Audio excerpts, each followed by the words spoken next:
अस्सलामुअलैकुम। Budget transmission में आपको खुशामदीद। मैं हूं मोहम्मद अकबर बाजवा, मेरे साथ मौजूद हैं आयशा बख्श। अब से कुछ देर बाद बजट पेश किया जाएगा, 5 बजे का वैसे वक्त दिया जा रहा है। कल शौकत तरीन साहब ने कुछ कर्टन रेजर्स वैसे उसमें दिए थे कि नए टैक्सेस क्या हो सकते हैं, IMF के साथ टिफ क्या है, किन चीज़ों के ऊपर, तो सुना है कि उनके ऊपर मामला चल रहे हैं और आवाम को क्या रिलीफ मिल सकता है। मोटी मोटी बातों कामयाबियां भी बताई गई हैं, वैसे एब्सोल्युटली बताई गई, उन्हें हम डिस्कस करेंगे और थोड़ा सा उनका आपने जो सर्जिकल एनालिसिस करना है, तो जिन पे आपको थोड़ा डाउट है डाउट तो ऑब्वियसली हम इसलिए भी कहते हैं कि अगर आवाम तक ट्रांसलेट नहीं हो रहा कुछ भी, उसका ट्रिकल डाउन इफेक्ट जब नजर आना शुरू होगा, आवाम अगर खुश होते हैं, असल में तो बजट आवाम के लिए बनता है, बनाया जाता है, वादे भी उनसे किए जाते हैं, ख्वाब भी उन्हें दिखाए जाते हैं। तो इसीलिए GNN कहता है कि बजट इम्तिहान है, अवाम का इम्तिहान खास तौर पर बन जाता है। जो आज प्रेस्टीजियस पैनल हमारे साथ यहाँ पर स्टूडियो में मौजूद है, मेरे बाएं हाथ पर यहाँ पर माहिर मईशत डॉक्टर कैस असलम साहब मौजूद हैं, बहुत शुक्रिया सर। इसके साथ साथ उनके साथ जो बैठे हैं एग्जीक्यूटिव मेंबर पाकिस्तान किसान इत्तेहाद चौधरी जावेद अहमद साहब हैं। दाएं हाथ पर हमारे सईद काजी साहब हैं, आप लोग इन्हें देखते रहते हैं हमारी स्क्रीन पर, अपने तज्जिए देते हैं और मईशत पर भी बड़ी गहरी नज़र रखते हैं, ना सिर्फ पाकिस्तान बल्कि खित्ते और फिर उससे बाहर भी क्या कुछ हो रहा है और फिर उसके कंपैरिजन्स भी हमारे सामने रखते हैं। उनके साथ तशरीफ़ फरमाएं, ऑटो पॉलिसी पर बात करेंगे, कार डीलर हैं मियाँ शुएब अहमद साहब। सर आपका भी बहुत बहुत शुक्रिया। आगाज़ कर लेते हैं डॉक्टर कैस साहब, आपसे बड़ी बातें की गई और जो हमारे सामने सर्वेस भी आए, अचीवमेंट्स बताई गई हैं, कहीं लोग ट्रस्ट कर रहे हैं, होपफुल भी बहुत ज़्यादा हैं और कहीं उन अचीवमेंट्स के ऊपर तनकीद भी की जा रही है कि कैसे इन फिगर्स को यकीन कर लिया जाए। आपके ख्याल में जो गुज़िश्ता साल था वो वाकई हमें यहाँ ले आया कि हमें अब आगे को जाना है और आज का बजट बहुत ही उम्मीदें देगा लोगों को? देखें, ये तो बात सही है कि हम किसी लेवल पे -0.4 से निकल के अब हम प्लस पे चले गए, वो 3.9 है या 4 है या 2.9 है, वो बहुत ज़्यादा सिग्निफिकेंट नहीं है। But in the end of things अगर इंटरनेशनल कम्युनिटी यकीन कर रही है इन फिगर्स पे, तो there must be some trajectory. ठीक है, आपने एक लफ्ज़ बोला था अपनी अभी, उसमें वो ट्रिकल डाउन इफेक्ट है। ये लफ्ज़ ट्रिकल डाउन इफेक्ट खुद बताता है कि गरीब आदमी तक बहुत साल लगेंगे इसका इफेक्ट पहुंचते हुए। तो लेकिन शौकत तरीन साहब ने तो उसे डिनाई कर दिया, उन्होंने कहा है कि ये एक धोखा है जो दिया जाता रहा है आवाम को, ट्रिकल डाउन ऐसा कुछ नहीं। मैं भी यही कह रहा हूँ, क्योंकि सस्टेन्ड इकोनॉमी नहीं है पाकिस्तान। मैं भी यही कह रहा हूँ आपको कि आपकी दो इकोनॉमीज़ हैं। एक कैपिटलिस्ट इकोनॉमी है जिसमें ये सारी ट्रेजेक्टरीज आपको नज़र आती हैं, जिसमें आपको रेल पेल भी नज़र आती है, जिसमें आपको इन्वेस्टमेंट भी नज़र आती है, जिसमें आपको कहीं ना कहीं इंटरेस्ट रेट्स और बजटरी जिसको कहते हैं टैक्सेस के दरमियान आपको मराते हैं और टैक्स वो कहीं 25 मिलियन लोग से 30 मिलियन लोग की इकोनॉमी आपको बड़ी खूबसूरत नजर आती है। बड़ा एक अहम सवाल यहाँ मेरे जहन में आ रहा है, जब आप कह रहे हैं कि कैपिटलिस्ट इकोनॉमी है और ट्रेजेक्टरी, मगर वो दूसरी जो है वो जो मुझे इस वक्त का जवाब जो बजट आ जा रहा है, हाँ, वो फिर इन्हीं लोगों के लिए आ रहा है, इन्हीं के लिए आएगा जी। देखें, आप जब फॉरेन इन्वेस्टर लाना चाहते हैं, प्रॉफिट मेकिंग को लाना चाहते हैं, तो पहला काम तो आप ये करेंगे ना कि जो इस्टेब्लिश्ड आपकी इकोनॉमी है, जो इस्टेब्लिश्ड आपकी स्पेशली कंस्ट्रक्शन भी और उधर फार्मास्यूटिकल भी और तीसरी ये आपके जो हैं टेक्सटाइल्स, इन्हीं को आप पहले थोड़ी सी उम्मीद यहाँ पे ये ना रखें आयशा, उन्होंने ये भी बात की, उन्होंने कहा कि इंटरवेंशंस करेंगे हम इस दफा, इंटरवीन इस तरह करेंगे कि छोटे किसान को, छोटे बिजनेसेस को, जिनका पहले कुछ शेयर नहीं है, मतलब सिर्फ उन्होंने अगर बताया कि जो लोन्स हैं तो 75% तो कॉर्पोरेट्स ले जाते हैं, 6% है जो स्मॉल बिजनेसेस को मिलते हैं। तो इस तरह की अगर इंटरवेंशन गवर्नमेंट खुद करे तो थोड़ी सी उम्मीद तो हम रख सकते हैं कि शायद इस दफा आम आदमी के लिए भी कुछ निकले इसमें से इन द लॉन्गर रन। उम्मीदें तो होती हैं, मैं भी पेसिमिस्टिक नहीं हूँ, बट जो वो 200 मिलियन पीपल हैं जिसकी 80% लोग जो हैं 1000 से नीचे कमाते हैं, उनकी अपॉर्चुनिटीज़, मैं एक बात बता दूं, irrespective of governments and irrespective of private sector and irrespective of capitalism, ये जो कोविड-19 का दौर आया उसने हमें एक लेसन दिया है, वो है वर्चुअल। जिन लोगों ने तो वर्चुअल लिंकेजेस बना लिए वो तो क्वांटम लीप पे चले गए, और वो जो अनएजुकेटेड लोग हैं या वो लोग जो सरकारी स्कूलों से पढ़ के कुछ भी नहीं कर सक रहे, उनकी अपॉर्चुनिटीज़ ट्रिकल डाउन में भी नहीं है। तो उनके लिए अपॉर्चुनिटीज़ क्रिएट करना क्या बजट का हिस्सा है या हुकूमतों की तरजीह है? ये अब डिबेट है। हुकूमत ये कहती है कि प्राइवेट सेक्टर का काम है, तो प्राइवेट सेक्टर कहता है हुकूमत का। प्राइवेट सेक्टर सिर्फ वहाँ तक एम्प्लॉयमेंट देता है जहाँ तक उसकी जो है कॉस्ट्स एक हद से बढ़ नहीं जाती, उससे ऊपर वो नहीं देगा। सो ये अल्टीमेटली हुकूमत जब तक मेगा प्रोजेक्ट्स नहीं लाएगी ये काम नहीं हो सकेगा। इस दफ़ा खैर पीएसटीपी भी बढ़ाया है। छोटे किसानों की आपने बात की तो पानी का प्रॉब्लम है हमारे मुल्क का, बीज के प्रॉब्लम है हमारे मुल्क का, स्ट्रक्चरल इश्यूज हैं छोटे किसान के, डीजल महंगा है, बिजली महंगी है, खाद महंगी है और पेस्टिसाइड भी बाहर से आती है।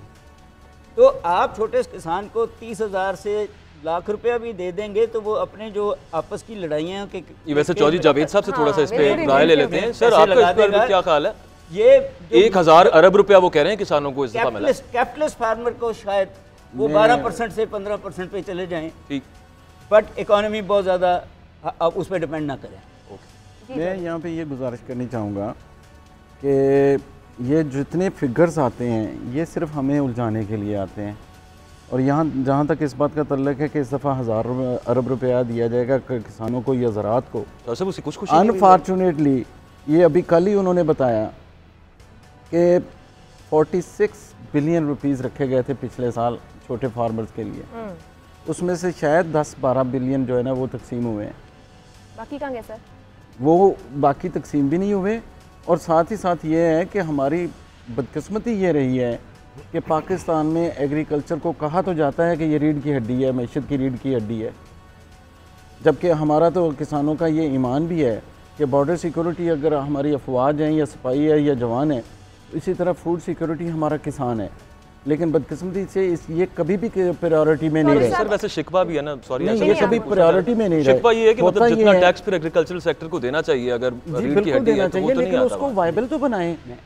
अगर आप उसको वायबल बनाए बगैर उसको आप शिकवे ले लेना हम पहले। जी जी नहीं, मैं ये गुजारिश करनी चाहूँगा कि हमारा एग्रीकल्चर सेक्टर अगर वायबल होता तो ये इतनी ज़मीनें जितनी सेल हो रही हैं या जितनी हाउसिंग कॉलोनीज़ बन रही हैं ये क्यों होता?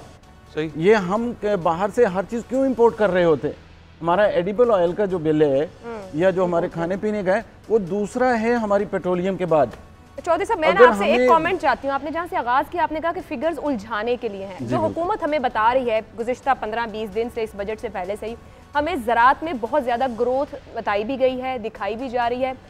हकीकत आपसे जानना चाहती हूँ, आप एक फार्मर भी हैं, एक ऑर्गेनाइजेशन के साथ आप अटैच हैं, क्या वाकई किसान का लेवल अप हुआ है, ग्रोथ वहाँ आई है कि हम मैंने जो बात की है उलझाने के लिए है, ये मुसलसल हमारी हुकूमत मायूसी बहुत है ना। नहीं, ये मायूसी की बात नहीं है, लेकिन मैं ये ज़रूर कहना चाहूँगा कि ये पहली दफ़ा हुआ है इस गवर्नमेंट में आके कि किसानों को उनकी 4-5 फसलों की कीमतें सही मिली हैं, जिसकी वजह से वाकई वहाँ पे खुशहाली आई है, पॉजिटिव है कुछ डायमेंशन। बिल्कुल है, ये कीमतें सही मिलना अल्लाह ताला की करम नवाजी है और उसकी वजह से हमारी यील्ड का बढ़ना। उस सपोर्ट प्राइस भी सिर्फ 2 की मुकर्रर है। इंडिया की अगर आप देखें तो वो तो बहुत ज़्यादा क्रॉप्स हैं जिनकी सपोर्ट प्राइसेस वहाँ पे। लेकिन आप इंडिया के साथ हमें लेवल प्लेइंग फील्ड तो दें। बिल्कुल ठीक। वहाँ पे जो यूरिया है वो तकरीबन 540 रुपए की है, हमारे यहाँ तकरीबन 1800-2000 की है। करेंसी में थोड़ा डिफरेंस में आती हूँ डॉक्टर। नहीं, मैं पाकिस्तानी रुपीस में बात कर रहा हूँ। अच्छा चले फिर ठीक। और इसी तरह मैं बात यह है जी कि आप जिस फार्मिंग की बात कर रहे हैं वो आपकी जीडीपी का 8% है। 3% आपकी फूड क्रॉप्स, 3% आपकी कैश क्रॉप्स और 2% आपकी अदर क्रॉप्स, माइनर क्रॉप्स। 12% जो है वो तो आपका कैटल फार्मिंग से आता है जो 22% पे जाता है।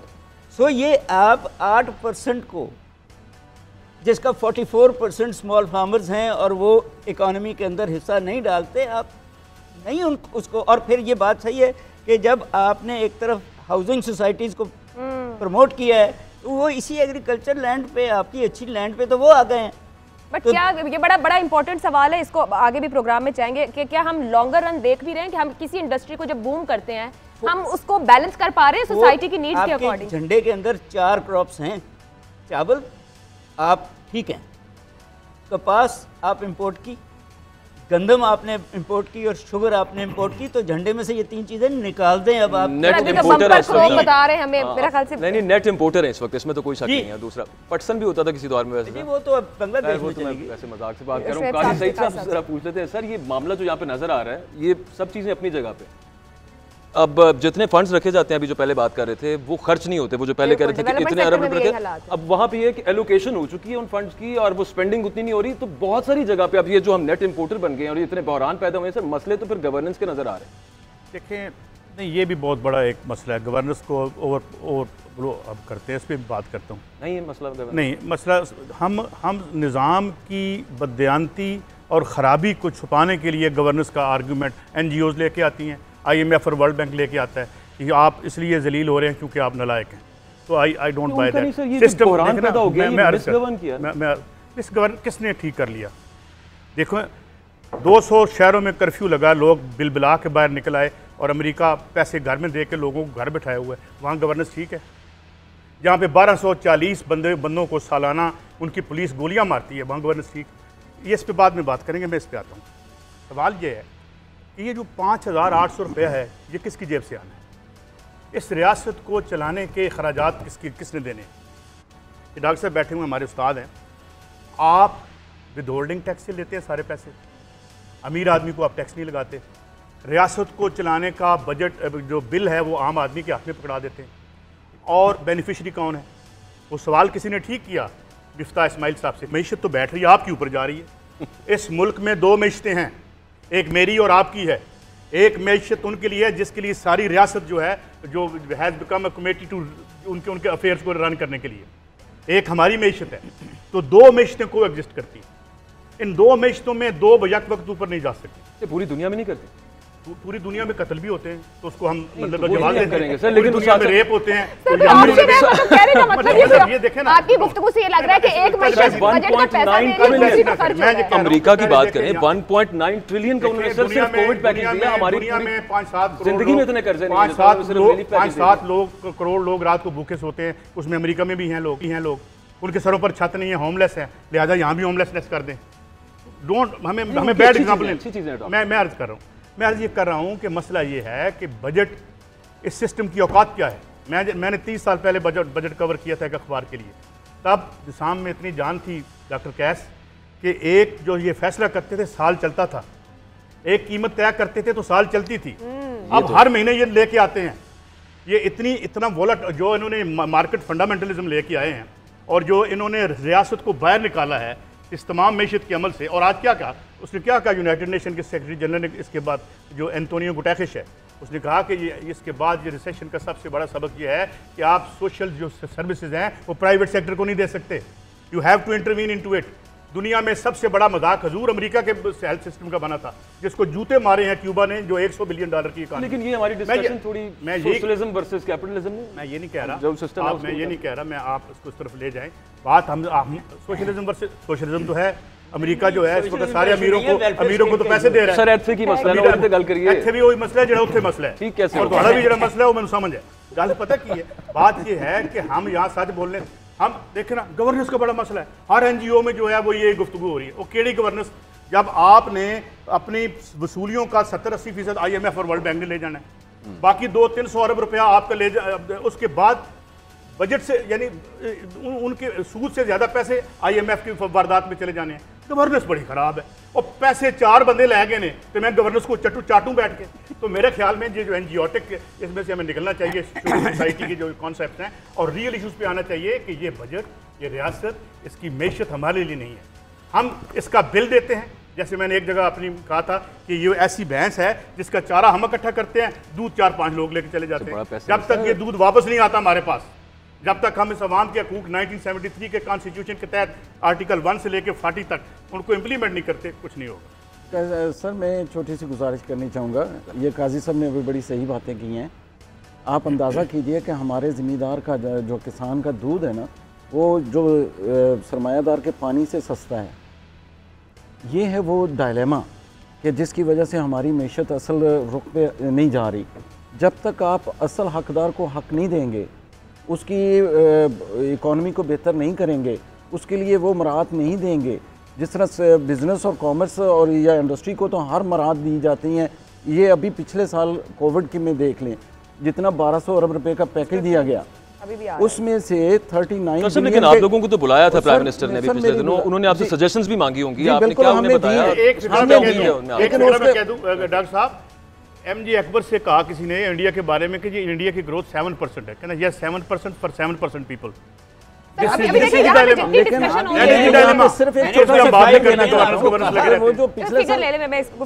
पिछले साल कोविड में एग्रीकल्चर सेक्टर के लिए जो रखा गया था फंड, वो आज तक उसमें से एक पैसा डिस्ट्रीब्यूट नहीं हुआ, ना पिछले माली साल में ना इस माली साल में। फिर कहेंगे गवर्नेंस का मसला है, इनकॉम्पिटेंस है, ये बैड गवर्नेंस है। सबको मिल गया रिलीफ। बिल्कुल, तो बात नहीं आती है कि आप मैनेज नहीं कर पाते, अगर वो 4 रुपए भी जेब में है वो किसी तरफ नहीं लगते। तो यहाँ पे साबित होता है कि वहाँ पे कंट्रोल जो है वो हमारे सरमायादारों का है। सर ये श्वेत साहब को शामिल कर लेते हैं ना। अब ये गुफ्तगू बड़ी क्लैरिटी से आ गई, जो कि डॉक्टर कैस भी बात कर रहे हैं, काजी साहब और आप कि 2 तरह की मैशत है, एक ऊपर के लोगों के लिए है और एक वो लोग हैं जो सपोर्ट कर रहे हैं। सारे आदाब जो हैं कि आप कहां लाइक करते हैं, बजट का 41% तो आप कर्जे वापस करने पे लगा रहे हैं, अभी 42% हो गया है। 2 साल में क्या बेहतरी हुई और क्या उम्मीद है? पॉलिसी भी बड़ी जबरदस्त है। हम उन्हीं लोगों में लाइक करते हैं जो कि अपना अवाम है, और अवाम का नाम बहुत लिया जाता है और उनके लिए बहुत से उसके मुख्तलिफ जो है ना वो ऐलान भी किए जाते हैं, लेकिन इस्तेसाल भी जो है ना अवाम का ही होता है।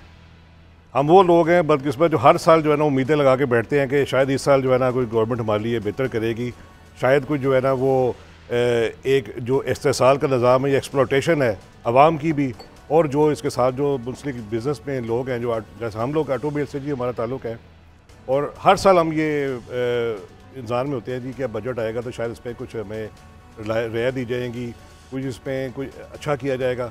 लेकिन उसके बाद वो होता क्या है जी कि कुछ चंद जो इनके फेवरेट लोग होते हैं, बड़े बड़े सेठ होते हैं, या उनकी जो अपना इंडस्ट्री है या इकॉनमी है, उनको वो अपना जी वो सर जो ऑटोमोबाइल पॉलिसी आई है, अब वैसे तो वो पिछली गवर्नमेंट ने लेकिन इम्प्लीमेंट इस दफ़ा हुई, उससे बहुत बेहतरी हुई, बहुत नई कंपनीज यहाँ पे आई, नई गाड़ियाँ बनी यहाँ पे, उसकी वजह से जो मैन्युफैक्चरिंग हुई है यहाँ पे लोकली, की वजह से लोगों को जॉब्स भी जनाब आप उनको मैन्युफैक्चरिंग कहते हैं, हम वो तो 80% तो अपने पार्ट सारे वो आप असेंबलर्स कहें उनको, बल्कि हम तो फिक्सर कहते हैं कि दे आर एक्चुअली फिक्सर। लेकिन वो अब लॉन्गर रन के अंदर वो ये कह रहे हैं ना कि पहले 1000 कितने लॉन्गर रन चाहिए? 30 साल से 35 साल से ये 3 कंपनियां जी, उनको कितना लॉन्गर रन चाहिए बताएं मुझे आप। सजेशन क्या है सर ऑटोमोबाइल?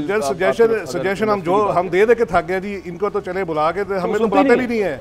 हम कहते हैं जी कि हमसे हमारी बात भी सुन लें, हमारे हम इनको सब वो लोग देखें, वो अफरीदी साहब के साथ रोड़ा करने गए हैं कि मैं आपके मसाइल हल वो कह रहे पूछते नहीं है, वो तो सर वो आपके अफरीदी साहब है कि बसें बनाएं जी, 2 अरब डॉलर के पार्ट्स इंपोर्ट करते हैं, वो एग्रीकल्चर मशीनरी बनाए जो छोटी छोटी मशीनरी है, जो हम तो कोई नहीं बुलाता। नहीं ट्रैक्टर तो बड़ी बात है, बड़े नाम पहुंच जाते हैं वहां पे, वो छोटी छोटी मशीनें। सर मैं I am sorry to interrupt you sir, हमारी इकोनॉमी जो है ना वो असल में बंद कर लीजिए सर। मैं गुजारिश करनी चाह रहा हूँ अपने भाई से शोएब साहब से कि ये ऑटो सेक्टर से ताल्लुक़ रखते हैं, हमारी एग्रीकल्चर की जो छोटे फार्मर के लिए छोटी छोटी मशीनें हैं जो अब हम इंपोर्ट कर रहे हैं चाइना से, ये मेरे भाई अगर उस सेक्टर को डेवलप करें तो छोटी छोटी मशीनें बना के दें। हमारा फार्मर इंतहाई मेहनती है, अल्लाह ताला ने हमें हर तरह का मौसम दिया है, लेकिन उस चीज़ को इंसेंटिवाइज करने की ज़रूरत है गवर्नमेंट की तरफ से। जो छोटी मशीनरी बना के देगा। कंटिन्यू कर लें, ब्रेक का टाइम जी सर। ये जो आप कह रहे हैं जी जनाब, बात बहुत अच्छी लगती है। प्रैक्टिकली जो लोग बैठे हैं ना पॉलिसी मेकर जो हैं जी, उनके जो इंटरेस्ट है ना वो कुछ और है, वो तो बड़े बड़े फिगर्स में जाते हैं ना। हमें छोटी बने आपका कौन सा माफिया जो यहाँ पे काम नहीं कर रहा। ब्रेक लेते हैं, ब्रेक के बाद गुफ्तगू का सिलसिला आगे बढ़ाएंगे।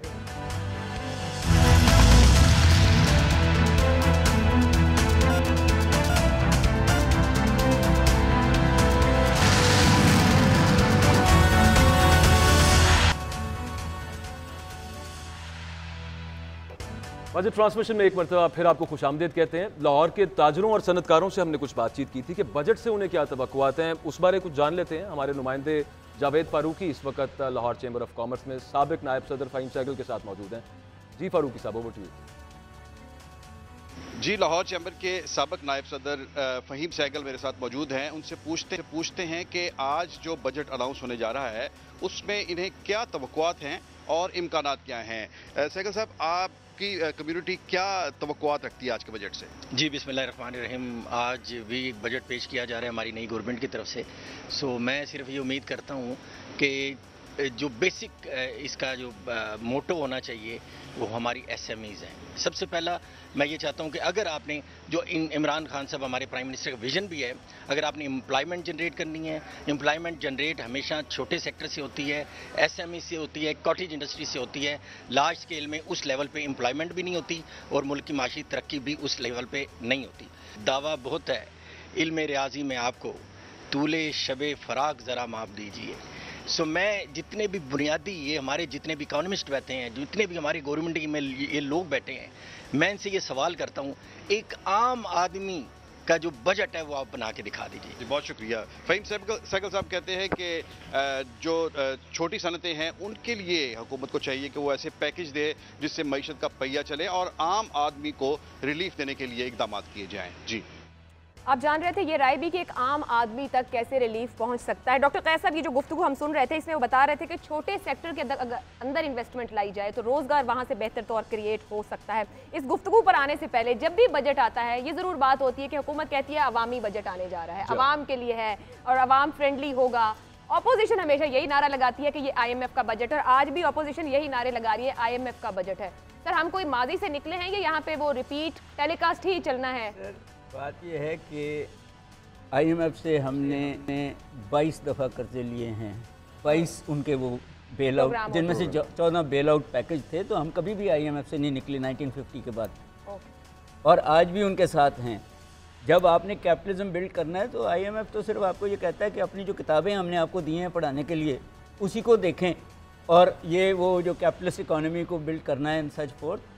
तो ये लफ्ज़ अवाम, आई डोंट नो वाई वो पॉलिटिकल लफ्ज़ है। असल तो वही बात हम जो शुरू से कर रहे हैं कि वो जो कैपिटलिस्ट इकोनॉमी है उसको स्ट्रीमलाइन करना है, उसमें से इनएफिशिएंसीज निकालनी है। और इनएफिशिएंसीज आप नहीं निकाल सकते जब तक आप अपनी बिजली को सस्ता नहीं करते। इनएफिशिएंसीज आप नहीं निकाल सकते जब तक आप अपनी इंडिजिनस रिसोर्सेज से बिजली नहीं बनाते। इनएफिशिएंसीज आप नहीं निकाल सकते जब तक आपका मजदूर और आपका आज मैनेजर जो है वो इंटरनेशनल लेवल पे तालीम ले रहा है, जो नहीं है। आपके चारों जो फैक्टर्स ऑफ प्रोडक्शन हैं, लैंड आपकी रीजन में सबसे कम प्रोडक्टिव है, लेबर आपकी रीजन में सबसे कम प्रोडक्टिव है, मैनेजर्स अच्छे मुल्क छोड़ गए और एंटरप्रेन्योर्स आप दुनिया से मंगवाना चाहते हैं जो अपनाते हैं। तो ठीक है, ये छोटा मोटा जो है आ जाएगा आपको 4% से 6% तक ग्रोथ, मगर जहां आपको ओवरऑल स्ट्रक्चरल चेंजेस चाहिए। जैसे आप बता रहे हैं हम इनएफिशिएंट भी हैं, हम प्रोडक्शन भी नहीं कर सकते, हमें लोग भी बाहर से चाहिए, ये बाय डिफॉल्ट है हमारे साथ प्रॉब्लम्स या हम ये इंटेंशनली प्रॉब्लम्स खुद इंजेक्ट कर रहे हैं अपने अंदर? शायद वो कहें कि इंटेंशनली। बात ये कि इतने साल से हमने जो सिस्टम अडॉप्ट कर लिया था। मैं आपसे एक बात कह रहा था, वो गवर्नेंस के इशू में आ रही है कि जब तक हम यहाँ के पॉलिसी मेकर्स और पॉलिसी इन्फोर्सर्स को मुफ्त खाना, मुफ्त घर, मुफ्त गाड़ी, मुफ्त पेट्रोल मुफ्त देंगे, उसके सेहत पे क्या असर पड़ेगा कि गरीब आदमी भूखा मरता है या गर्मी में जा रहा है। आपको एक मॉरल लेना पड़ेगा, कितना भी कम है, कि जब तक वो घर जाएगा और उसकी बीवी कहेगी जी आज महंगाई हो गई, तो फिर वो पॉलिसी मेकर बैठ के सोचेगा, आप सोचेगा कि जी। मैं वैसे इस बारे में मेरे ज़हन में एक बात आती होती है हमेशा कि अफरादे ज़र से कोई फ़र्क नहीं पड़ता और वही पॉलिसी बना रहे होते हैं हमेशा यहाँ पे। लेकिन IMF का इन प्रिंसिपल अगर डॉक्टर साहब बात की जाए, फिर हमने बाकी तरफ भी आना है, सिर्फ छोटी सी बात ये कर दीजिएगा कि इन प्रिंसिपल वो भी स्टेबिलिटी चाहते हैं और जो रिफॉर्म्स वो दे रहे होते हैं वो वही है कि जो which are given to us in a hard way. लेकिन अल्टीमेटली तो हमें खुद कर लेना चाहिए था ना कि टैक्स नेट बढ़ा लेते हम, और लोग यहाँ पर टैक्स दे रहे होते, नहीं देंगे तो फिर इनडायरेक्ट टैक्सेस लगाने पड़ेंगे। वो बात आपके इस फाइनेंस मिनिस्टर ने की है, शौकत तरीन ने, वो वही है कि यही बातें हम खुद क्यों नहीं कर लेते, इंटरनेशनल प्रेशर पे क्यों करते हैं इन दी कॉन्टेक्स्ट। मेरा तो ये ख्याल है कि दो काम करने बहुत ज़रूरी हैं जो शायद IMF भी नहीं करा सकती। एक तो ये है कि आप जो टैक्स ले रहे हैं उसका सही इस्तेमाल करें। 80% आप उसको ज़ाया कर देते हैं और 20-30% आप उसको लगा देते हैं सही या गलत।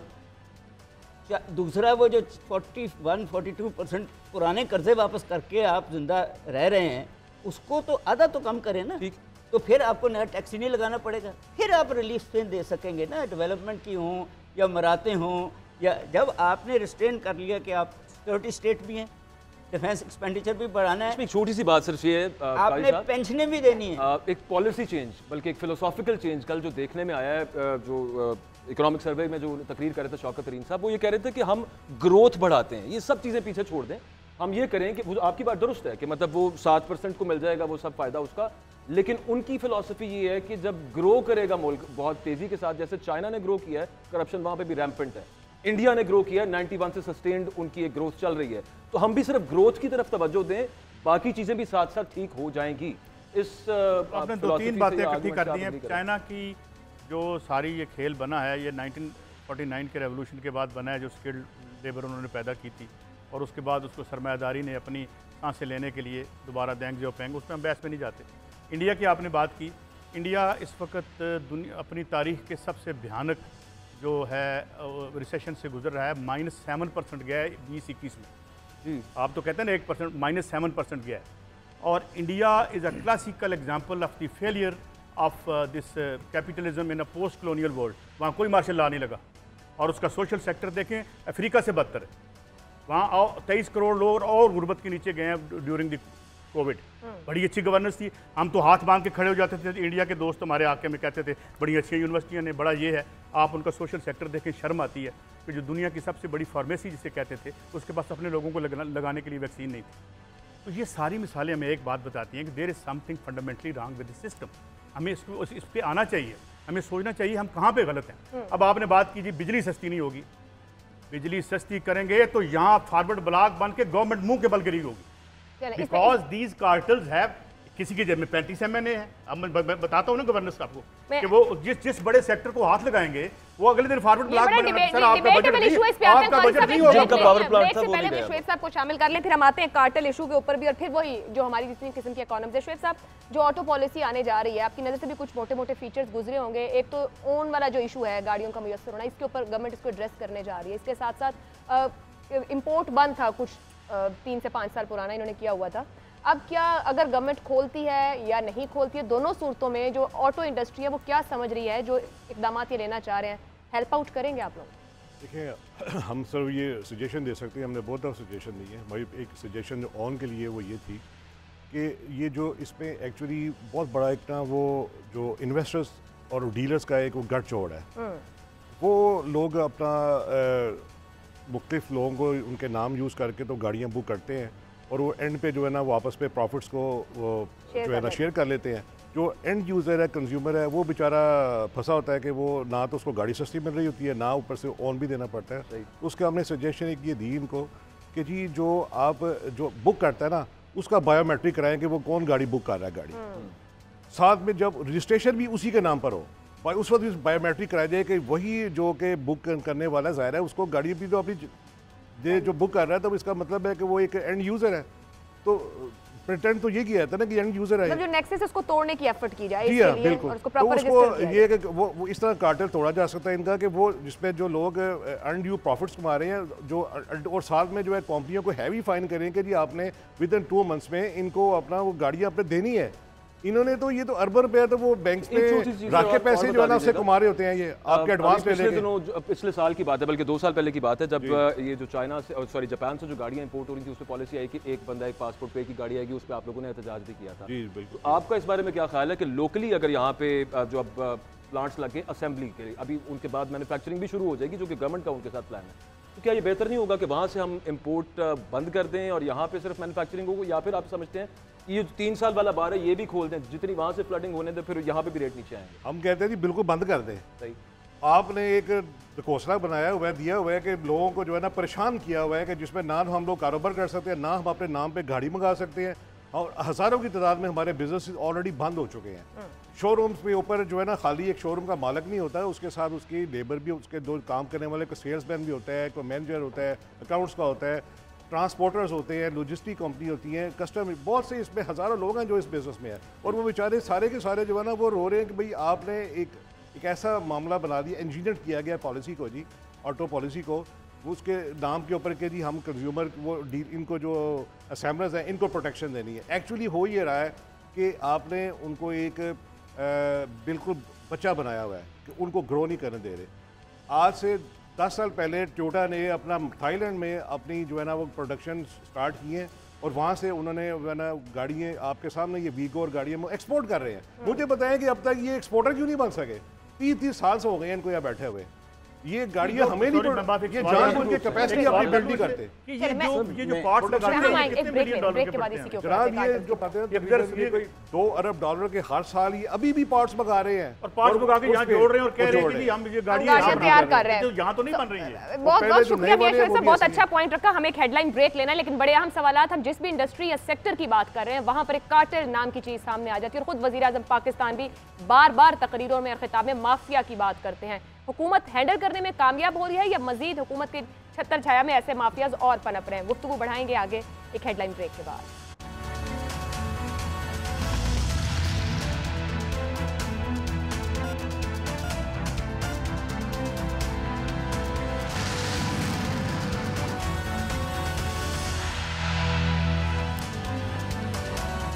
आपको एक बार फिर खुश आमदीद कहेंगे। GNN की ये खुसूसी ट्रांसमिशन है बजट इम्तिहान। आज वफाकी हुकूमत बजट देने जा रही है 2021-22 के लिए और 8000 अरब का ये बजट है। देखना यह है कि इसमें अवाम के लिए कितनी सहूलियात और ये बजट अवाम की तवक्कुआत पर कितना पूरा उतरता है। पिछले घंटे में हमारी गुफ्तगू जारी रही, जो हमारे मुअज़्ज़ज़ मेहमान थे वो इस पर बात कर रहे थे कि जो बजट होता है उसका अवाम से कम ताल्लुक है और जो सईद काजी साहब कह रहे थे कि 2 तरह की मईशतें हैं।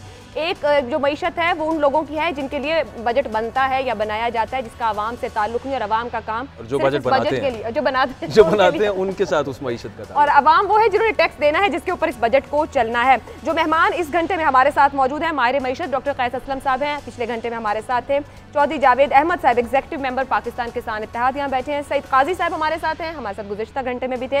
इमरान याकूब साहब बहुत बहुत शुक्रिया, आपने हमें इस घंटे में आखिरकार ज्वाइन कर दिया। इमरान याकूब साहब, एक क्वेश्चन आपसे मैंने पूछना है सर कि अभी जो गवर्नमेंट कह रही है कि ग्रोथ रेट यहाँ तक चला गया, आगे उन्होंने टारगेट 4.8 तक कर लिया हुआ है और हम उससे पिछले घंटे में भी ये बात कर रहे थे कि ये ट्रांसलेट कब होगा आवाम के लिए, रिलीफ कब उन्हें मिलेगा। तो इलेक्टोरल टर्म्स में सर अगर बात करें, उसमें गुजारिश ये है कि वहाँ पे तो इकॉनमी जितनी मर्जी आपने तरक्की कर ली, वो 2 चीज़ें हैं, बेरोजगारी और गुर्बत। वो जब खत्म होगी तो तब कुछ मामला होगा, तो वो आपको कहीं नजर आ रहा है खत्म होता? चलें एक साल ही ले लें, कम होता। बिस्मिल्लाहिर्रहमानिर्रहीम।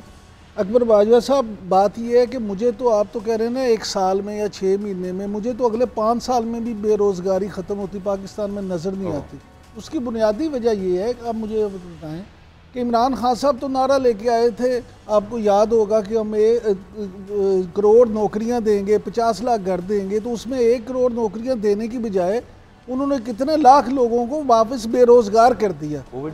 अब सिर्फ कोविड ही नहीं है, अब आप ये कोविड से पहले सर नंबर गिर चुका था। आप कोविड से पहले अगर देखें तो काफ़ी उसमें फ़र्क आ चुका था। गुजारिश ये, सारे मेरे साथ ये माहिरीन बैठे हैं, मैं तो एक फॉलोअर ऑफ पॉलिटिक्स के हवाले से या एक स्टूडेंट ऑफ जर्नलिज्म के हवाले से ये समझता हूँ कि बजट आवाम को सिर्फ ये होता है, बजट से हर साल बजट आता है, यकीन करें 80% लोग ऐसे हैं जिनके ऊपर से गुजर जाता है, जिन्हें इस बात का भी नहीं पता होता। सरकारी मुलाजमों को बजट में सिर्फ एक इंटरेस्ट होता है कि उनकी तनख्वाह बढ़ी है या नहीं। और सर आखिरकार 2 साल बाद ये होने जा रहा है। पेंशनर इस इंतजार में होते हैं कि उनकी पेंशन में कितना इजाफा हुआ है, और जितने सरमायादार, जितने जागीरदार और जितने आप कह सकते हैं कि जिन्हें हम इशराफिया कहते हैं, असल में डॉक्टर शाहिद मसूद सही कहते हैं वो बदमाशिया है, वो इस इंतज़ार में होते हैं कि वो इस बजट के बाद एक दिन में कितने करोड़ों अरबों रुपए इकट्ठे कर लेंगे। क्योंकि ये देखिए अलमिया कैसा है कि जिन चीज़ों में आपने कीमतें कम करनी होती हैं, घटानी होती हैं, उनका इतलाक होता है 1 महीने के बाद। वो कहते हैं जी ये 1 जुलाई से होगा, और जो कीमतें बढ़ना होती हैं उसी वक्त बढ़ जाती है।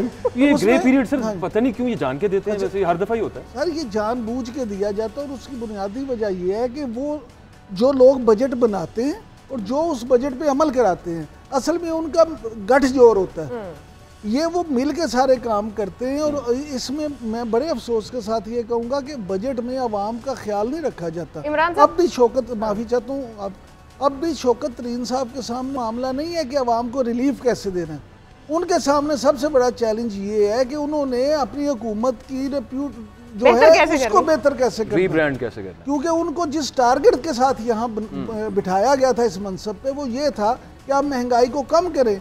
और उन्होंने ये फार्मूला दिया था या ये चूरन बेचा था कि जनाब वो डिमांड एंड सप्लाई के मामले को बेहतर बना के इस पे अमल करेंगे और इस पे आपको महंगाई में फर्क नजर आएगा। तो फिर वो तो अपना काम बखूबी करें, मगर आपने जो गठजोड़ की बात की, पिछले घंटे में जब हमने ब्रेक ली हम वहाँ कार्टेल्स की गुफ्तगू पर आकर पहुंचे थे। सईद काजी साहब ने एनर्जी सेक्टर की बात की, हमारे साथ शुएब साहब थे, उन्होंने ऑटो की बात की, चौधरी साहब ने यहाँ पे ज़राअत की। तो सईद काजी साहब उसी गुफ्तगू को, ये बड़ा अहम है इस मुल्क में, क्योंकि वज़ीर आज़म पाकिस्तान इमरान खान जब से आए हैं वो यही बावर कराते रहे हैं और आज के दिन तक उनका खिताब या तकरीर बताता है कि कार्टेल्स इस मुल्क में इतना स्ट्रांग है कि वो मेरी हुकूमत को भी चलने नहीं देता, परेशान करता है, तंग करता है, मेरी पॉलिसीज़ के रास्ते में रुकावट है। सर ये कार्टेल्स कहीं मरीख पे रहता है, पाकिस्तान में नहीं रहता, उसके लिए कोई कानून नहीं है, कोई ज़ाब्ता नहीं है, कोई पॉलिसी नहीं है, ये किधर बनता है, कैसे पनपता है और कैसे काम करता है? देखिए, शायद मैं डॉक्टर कैस बैठे हैं, मैं डॉक्टर तैमूर जो हैं लम्स के, उनकी एक फिगर कोट कर रहा हूँ, do correct me if I am wrong, कि पाकिस्तान की जो रियासत है उसके पास सिर्फ 20% मैशत रह गई है,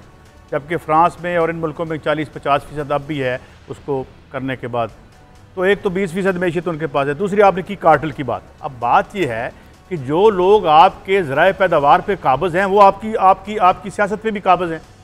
रात को जिनको मुनाफा अरबों में होता है कि जी आज फलां चीज़ महंगी हो गई है, मुर्गी महंगी हो गई, चीनी महंगी हो गई है, सवेरे उठ के वही कह रहे होते हैं चीनी महंगी होगी, रात को they make billions out of that. Problem क्या है कि आपका ये जो जिसे न्यू लिबरल इकोनॉमिक प्रोजेक्ट कहते हैं, जिसमें आपने रियासत को बिल्कुल बाहर खींच लिया। अब मामला ये है कि रियासत का एक मामूली जो ऑफिशियल है उसकी 2 लाख तनख्वाह होगी, 3 लाख तनख्वाह होगी, तो वो कैसे, मैं अब नाम नहीं लेता, यहाँ पे किसी हाउसिंग सोसाइटी के किसी बड़े कार्टेल को उंगली तो करके देखे, उसके घर के बाहर से गुजर के देखे। बात ये है कि ये जितना एक बोध ये आया है इसको आप कैसे ठीक। और दूसरी बात, लॉ मेकिंग वहाँ होनी है, थानेदार और SHO की पोस्टिंग ट्रांसफर किसने करनी है मुझे बताएं। वो कहते हुए मैंने हथ पावांगे सवेरे मैनू रहीम यार खान सुट देंगे। So this is basically the system in which आपके कंबाइन हो गए हैं। पहले आपके एग्रो इंडस्ट्रियलिस्ट आए थे, जागीरदार थे, फिर वो बन गए। उसको भाई आप कारोबार करें। इलेक्टोरल पॉलिटिक्स भी तो उन्होंने साथ साथ करनी है ना, ज़ाहिर है उनकी मजबूरी है, अगली दफा भी उन्होंने इलेक्ट होना है, करनी है तो फिर हमने ख्वार भी होना है, एज अ नेचुरल प्रोडक्ट हमने जलील भी होना है। नहीं देखें, इमरान खान की ये बात ठीक थी, वज़ीर आज़म इमरान खान की मैं बात कर रहा हूँ कि ये बात ठीक थी कि जब तक बिजनेसमैन जो हैं खुद हुकूमत में आएंगे, अपने बिजनेस से अलग नहीं करेंगे, तो वो अपने बिजनेस को जरूर फायदा पहुंचाएंगे। एक बात पंजाबी एक बात कह दूं कि मैं लाइव शो कर रहा हूं और हमजा क्या नाम है, सलमान शहबाज की कॉल आती है प्रोड्यूसर को कि जी मैं आने आना चाहता हूं, मैं बात करना चाहता हूं। उन्होंने बात की कोई, मैंने कहा मेरा आपसे एक सवाल है छोटा सा, आपने और आपके तबके ने 2 मैशतें चलाई हैं, आपको माशाल्लाह बिल गेट दे के शर्मा जाता है, और मेरी मैशत भी आपने चलाई है। मेरा एक ही इकोनॉमिक कंडीशन में मेरा बुरकस निकाल के रख दिया। मैं आपके दफ्तर में जाता हूं तो लगता है बिल गेट भी आपसे मशवरा लेता है। हाउ कम के इन अ सेम इकोनॉमिक एनवायरनमेंट एक मैशत का मुआवजा हो रहा है, और जो रियासत की मैशत है वो बेगिंग बाउल लेके 200-300 मिलियन डॉलर के लिए धक्के खा रहे हैं। मैं एक सवाल पूछ रहा हूँ कि वो उनके ऊपर की हुई और हमारी मैं इसका जवाब देता हूँ। इसकी बेहतरीन मिसाल आपके सामने PIA और एयर ब्लू है। स्टील मिल भी डाल लीजिए। नहीं, उसकी वजह से एक एयरलाइन है जो आपकी रियासत की एयरलाइन है, उसमें आपने पूरी दुनिया में सबसे ज्यादा किसी एयरलाइन के इतना नहीं है। आपके एक जहाज पे तकरीबन 800 से ज्यादा स्टाफ है जिसका बोझ एक जहाज पे पड़ता है, और दूसरी तरफ आप एक ऐसी अपनी प्राइवेट एयरलाइन बनाते हैं जिसमें आप तकरीबन 45 से 55 लोग एक जहाज पे रखते हैं। अब मुझे आप ये बता दें, जब एक जहाज पे 50 आप समझ लें 50 मुलाजमों का बोझ होगा, यानी उसने 50 मुलाजमों का बोझ उठाना है और एक ने 850 का उठाना है, तो फिर कौन सी एयरलाइन ज्यादा कामयाब होगी? नहीं तो फिर इस तरह होता ना कि बात सुन ले। क्यों होता ये, मुस्लिम लीग नून की हुकूमत आई, उन्होंने कहा अच्छा अपने कारकुनों को, इनके लगतों को PIA में नौकरियां दे दी।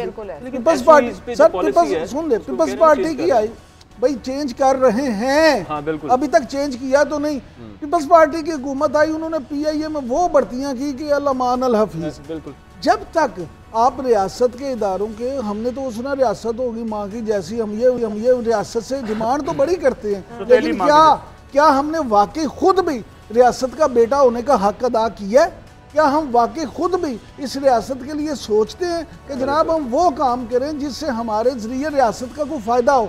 हम मुराद लेना तो चाहते हैं, एक सेंटेंस देखें, जब शाहिद खाकान अब्बासी आए थे, ब्लू एयर चला रहे थे, तो यार PIA भी ठीक कर जाते।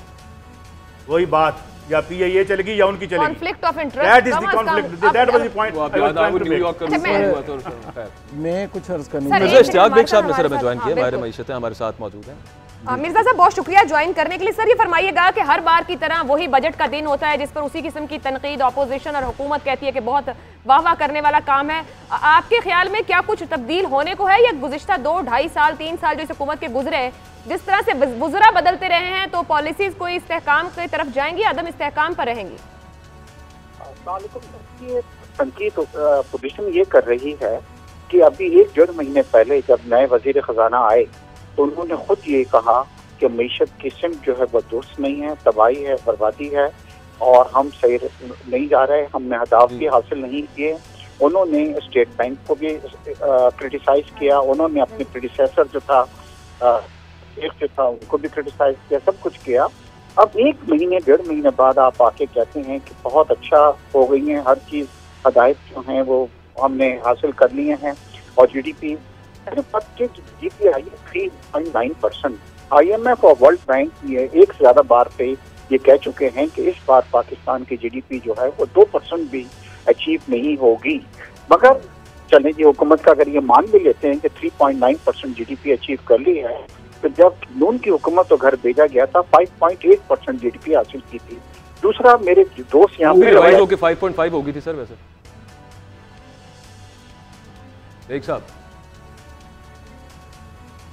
लाइन शायद कट गई, लाइन कट गई। 7% GDP आपको लेके आनी है। हमारी बदकिस्मती ये रही है कि लास्ट ईयर हम माइनस के अंदर थे, इस वक्त हम 3.9 पे आके इतनी खुशियां मना रहे हैं और इतनी एक्सपेक्टेशन लोगों की हो गई है। सुबह से जब मैं लोगों से मिल रहा हूँ, इंक्लूडिंग माय ड्राइवर, सब ये खुश हो रहे हैं कि जी पाकिस्तान में अब बुरा टाइम खत्म हो गया और अब सब जो है ये ट्रिकल डाउन वो आके और गुर्बत के अंदर कमी आ जाएगी। जबकि 3.9 जो है वो गुर्बत, अगर आप तरक्की करना चाहते हैं तो वो कम है, कम से 7% आपको अचीव करनी चाहिए। देखिए ये पूरा बजट जो है ये एक चीज पर आप डिपेंड कर रहे हैं, वो होम रेमिटेंसेस हैं, जिसमें टोटली मैं एग्री करता हूं कि तकरीबन 29% इजाफा हुआ है। अच्छा सर, लार्ज स्केल मैन्युफैक्चरिंग जो है साथ वो भी बहुत रैपिडली बढ़ी है। दूसरा ये कि आप क्या इस चीज से एग्री करते हैं, 9% साहब ने जो बात की है हुआ है। नहीं, मैं आपके सवाल की तरफ भी आ रहा हूँ। देखिए जो इजाफा ये 29% हुआ है, ये इस वजह से नहीं हुआ कि सडनली ओवरसीज पाकिस्तानियों को पाकिस्तान की हुकूमत बहुत अच्छी लगने लगी और उन्होंने पैसे भेजने शुरू कर दिया। इसका क्रेडिट जो जाता है FATF जाता है, जिसने इतनी सख्ती की है गल्फ कंट्रीज में भी, पाकिस्तान में भी, कि अब कोई वर्कर भी जो है वो हुंडी या हवाले के तहत जो है वो रेमिटेंसेस नहीं भेज सकता। मगर अगर हम ये खुश हो रहे हैं कि ये इसमें इजाफा हुआ है, ये अगले साल भी जारी रहेगा, तो वो पॉसिबल नहीं है। दूसरी, हमारी डेफिसिट आया है हमारा एक्सपोर्ट्स के अंदर, यानी कि हमारी एक्सपोर्ट्स कम हुई हैं और हमारी इंपोर्ट ज्यादा हुई है।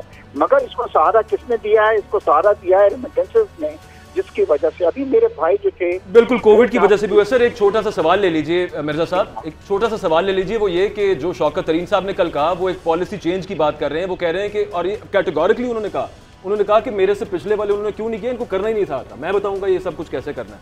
तो क्या आप इस चीज से एग्री करते हैं कि वो ये कह रहे हैं कि सस्टेन करने वाला मामला छोड़ें और सिर्फ ग्रोथ की तरफ तवज्जो दें? आपका ख्याल है कि this is the right way of dealing with the economy? देखिए सबसे बड़ी चीज है कि ये जो हमारी GDP आ रही है, इसको सस्टेनेबिलिटी बड़ी जरूरी है। पाकिस्तान में शौकत अजीज साहब एक प्राइम मिनिस्टर हुआ करते थे, उनकी 8.5 भी आई थी।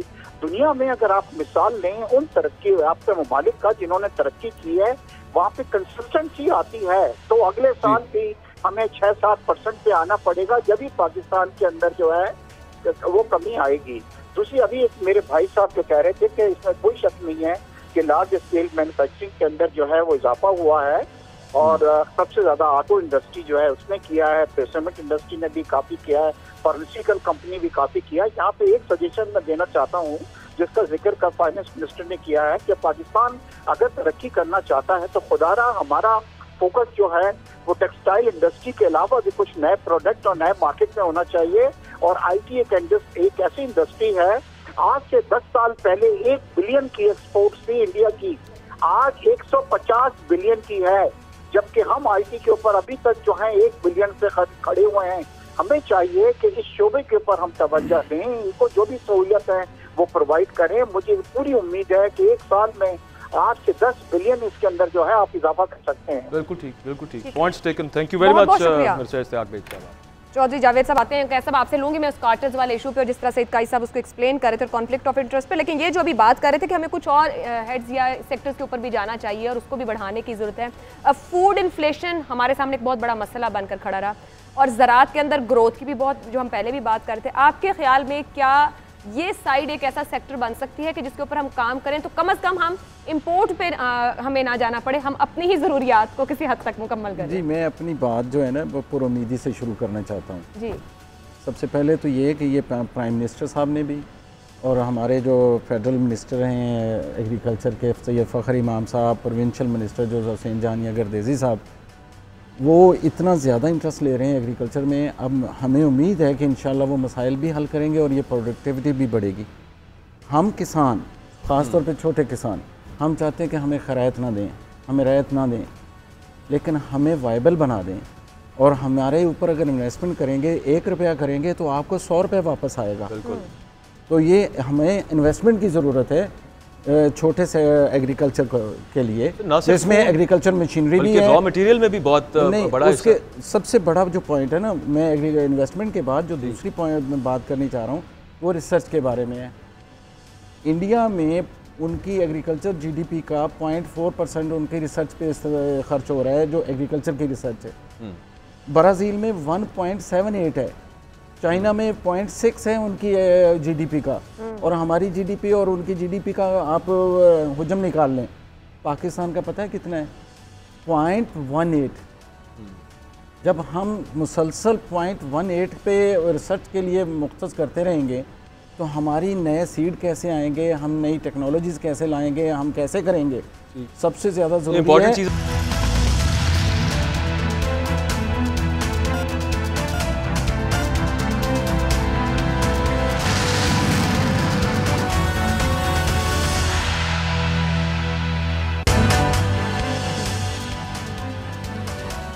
Welcome back to the budget transmission. Break पे जाने से पहले हम बात ये कर रहे थे कि मुख्तलिफ सेक्टर्स में हुकूमत क्या ऐसा बजट लेके आएगी कि मईशत दुरुस्त समत में, जो हुकूमत का दावा है। लेकिन हमारे साथ जो मौजूद थे मुख्तलिफ सेक्टर से ताल्लुक़ रखने वाले लोग, उनके ओपिनियंस क्या हैं। अतीक मीर साहब हमारे साथ मौजूद हैं, उन्हें ज़रा शामिल गुफ्तगू कर लेते हैं। अतीक मीर साहब ऑल कराची ताजर इत्तेहाद के सदर हैं। बहुत शुक्रिया अतीक साहब, आपने वक्त दिया।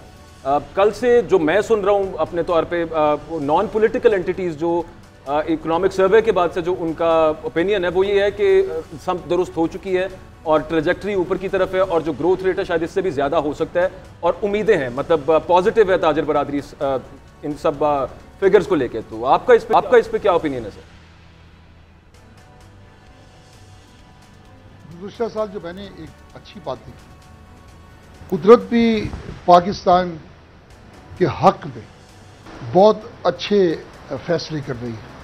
जिस तरह अभी कोरोना के बाद बहुत सारे ममालिक मुश्किलात में आए, भारत की जो हालत हुई आपके सामने, तो पाकिस्तान में जिस तरह एक पाकिस्तान की टेक्सटाइल इंडस्ट्री को एक फ़रोग़ मिला, एक्सपोर्ट बढ़ी, मुकामी सनत और तिजारत में बहुत बेहतरी तो नहीं लेकिन एक हौसला अफजा सूरत पैदा हुई। लेकिन मैं एक बात कहूँगा, ये बजट के हवाले से बहुत सारी बातें हमने रात तक कहनी हैं।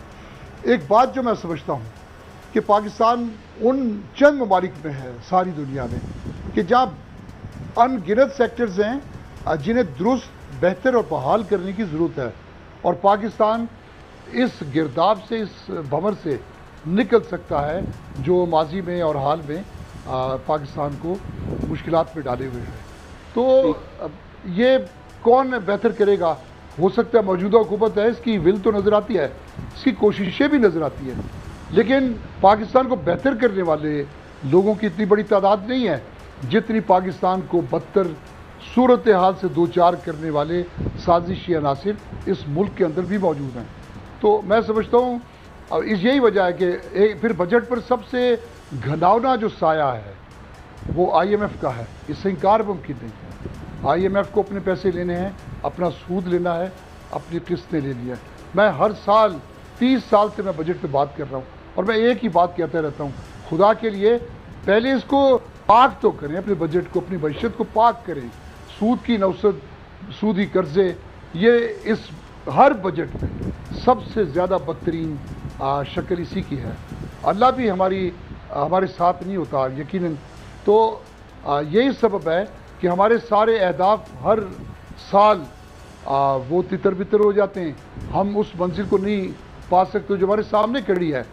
पाकिस्तान जब भी इस गिरदाब से निकला, पाकिस्तान में तमाम सेक्टर्स को अगर सही खतूत पर उस्तवार किया गया तो पाकिस्तान जल्द ही दुनिया के खुशहाल तरीन ममालिक में ये कुछ नजर आ रहा है कि विल है, लेकिन इसके लिए हम सब वे निकालने का थोड़ा सा कुछ कोशिश भी है। वो कह रहे हैं उतने लोग नहीं, वही बात आ जाती है कि टीम कैसी मौजूद है, जो वजीर आजम साहब विजन रख रहे हैं क्या उसको सपोर्ट मिल रहा है उनकी अपनी टीम से भी। हमारे साथ मिर्जा अब्दुल रहमान साहब मेंबर है FPCCI की, उन्होंने भी ज्वाइन किया, उनको भी शामिल करते हैं गुफ्तगू में। मिर्जा अब्दुल रहमान साहब बहुत शुक्रिया। ये फरमाइएगा कि जो बजट अब से कुछ घंटे में आने वाला है, वफाकी बजट, और जो हुकूमत की जानिब से खुशकुन फिगर्स भी बताए जा रहे हैं, तरक्की की बात भी की जा रही है और ये कहा भी जा रहा है कि हम मजीद आगे जाएंगे, आप क्या देख रहे हैं कि क्या वाकई एक डायरेक्शन पकड़ ली गई है और अब हम स्टेबिलिटी से ग्रोथ की तरफ मजीद जाएंगे?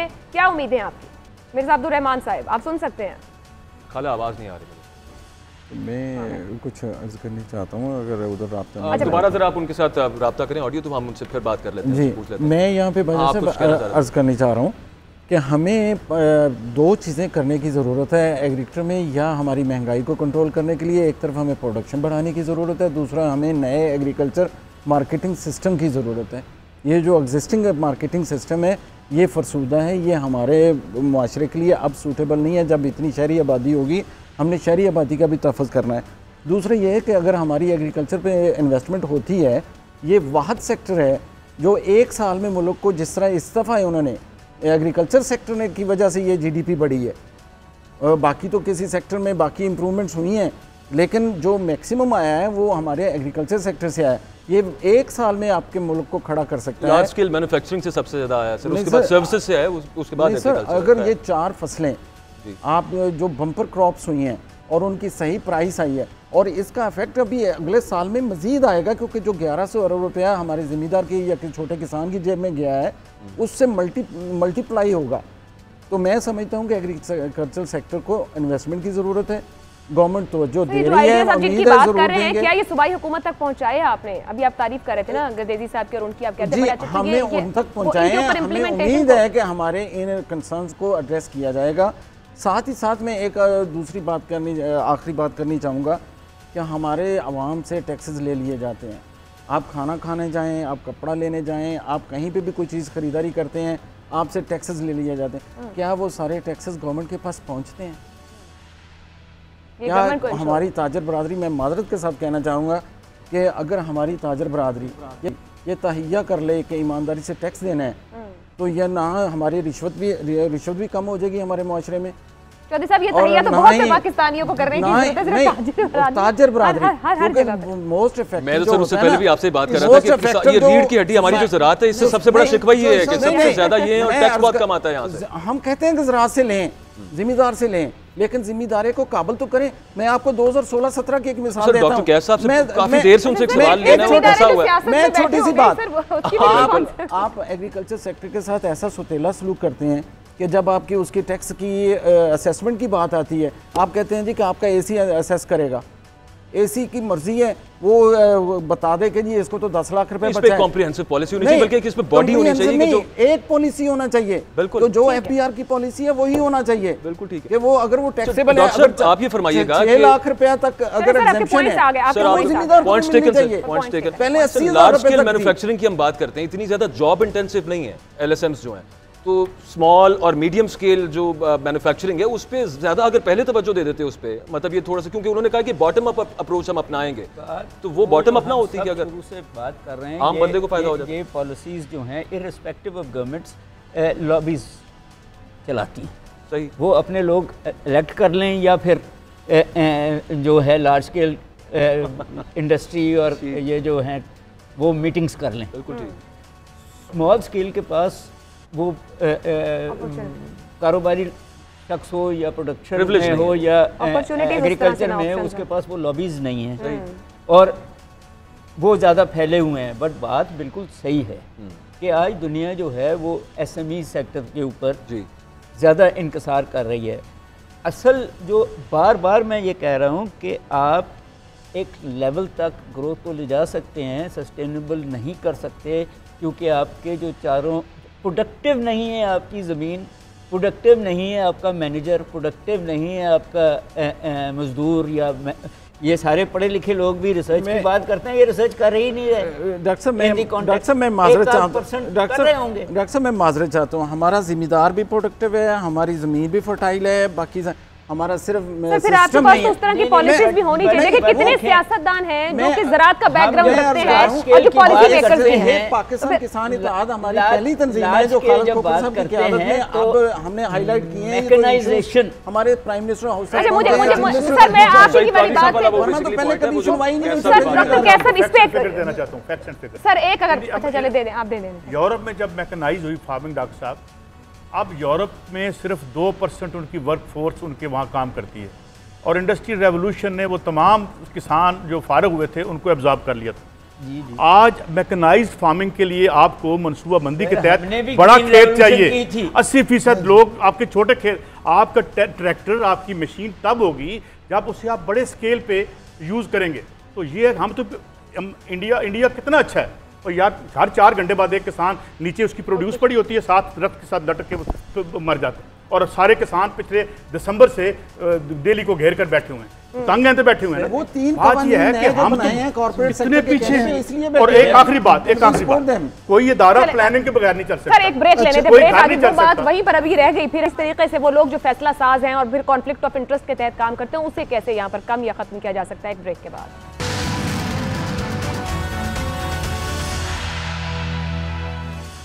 बजट ट्रांसमिशन में एक मरतबा फिर आपको खुशामदीद कहते हैं। अभी एक ताज़ा खबर ये आई है कि सहाफ़ी ने सवाल पूछा है वज़ीर ख़जाना शौकत तरीन साहब से, ये बजट जो है आम आदमी के लिए होगा और उसे कुछ रिलीफ मिलेगा, तो उन्होंने कहा जी इंशाल्लाह, मतलब इंशाल्लाह वो अल्लाह ताला से उम्मीद रख रहे हैं कि अगर अल्लाह ने चाहा तो बिल्कुल सब कुछ होगा। एक खबर सर ये जो आ रही है इमरान याकूब साहब, वो ये कि कल शौकत तरीन साहब ने ये वाशगाफ अल्फाज में कहा था कि IMF हमसे ये चाह रही है कि हम इनडायरेक्ट टैक्सेस लगाएं, और इमरान खान साहब डट गए हैं। वो कहते हैं नहीं, मैं गरीब आदमी के जो है ना उसका इस्तेहसाल नहीं मजीद होने दूंगा, मैं नहीं लगाऊंगा। लेकिन अभी जो खबर आई है कि SMS के रेट्स, SMS सर्विस और फोन कॉल्स के ऊपर इनडायरेक्ट टैक्स ही नहीं है सर, मान नहीं ली। फिर गुजारिश ये है कि मेरा तो एक्सपीरियंस जो है बतौर एक जर्नलिस्ट के, वो ये है पिछली 3 दहाइयों से ज़्यादा अरसे में कि हुकूमत जो बात कहे आप उसके उलट समझ लें। अगर हुकूमत कहती है मतलब आप तो समझ गए, हुकूमत अगर ये कहती है कि इनडायरेक्ट टैक्स नहीं लगेगा, हम IMF की शराइत नहीं मानेंगे, तो आप लिख के रख रहे हैं, ओहो आप लिख के रख रहे हैं कि इन्होंने मान लिया। अब आप ये देखें, बना रहे हैं। अब देखिए अभी खबर ये आई थी कि जी काबीना ने मंजूरी दे दी। आपकी कैसी रबर स्टैम्प काबीना है कि उसका पेपर छप चुका है, पार्लियामेंट में कॉपीज पहुंच चुकी हैं, उसके बाद काबीना से मंजूरी के लिए आप पेश करते हैं। कोई तो इज्जत रहने दें। सुने आयशा, सबसे अहम बात ये मैं आपको चैलेंज कर रहा हूँ, 95% से ज़्यादा काबीना के रुकन जो हैं ऐसे हैं जिनसे आप पूछ लें कि इस बजट में क्या है, स्वाय उन्होंने हाथ खड़ा करने का यस सर, उसके अलावा उन्हें कुछ नहीं पता कि कब ये बजट किस बला का नाम है। उन्हें अपने अपने मफादात का पता होता है। ब्यूरोक्रेसी ये देखती है कि हमारी सैलरीज कैसे बढ़ेंगी, हमारे जो हैं पेट्रोल कैसे बढ़ेगा, हमारे पक्ष में इजाफा कैसे होगा। फिर उनकी नज़र होगी कि जो आते हैं स्कॉलरशिप्स, उनमें हम अपने खुद और अपने बच्चों को दूसरे ममालिक में कैसे भिजवाएंगे। इसी तरह से जो सियासतदान है वो अपने उसमें देखते हैं, अवाम का कोई नहीं सोचता। ठीक है, वो कहते हैं कि रिक्शे के पीछे लिखा होता है ना कि ना इंजन की खूबी ना कमाले ड्राइवर, खुदा के सहारे चला जा रहा। बस करें इमरान साहब, आप आपके सारे हौसले तोड़ रहे हैं आखिर में। अच्छा हमारे साथ मिर्जा अब्दुल रहमान साहब मौजूद है। मिर्जा सर एक मिर्जा अब्दुल रहमान साहब को शामिल कर लें, वक्त कम रह गया। साबिक नायब सदर FPCCI के सर गुफ्तगू आप इमरान याकूब साहब की सुन रहे थे, ये फरमाइएगा आप क्या तवक्कुआत रख रहे हैं चंद घंटे बाद आने वाले बजट से? बिस्मिल्लाहिर्रहमानिर्रहीम। देखें, ये गुज़श्ता कोई 1.5 माह से ये डिबेट्स चल रहे हैं।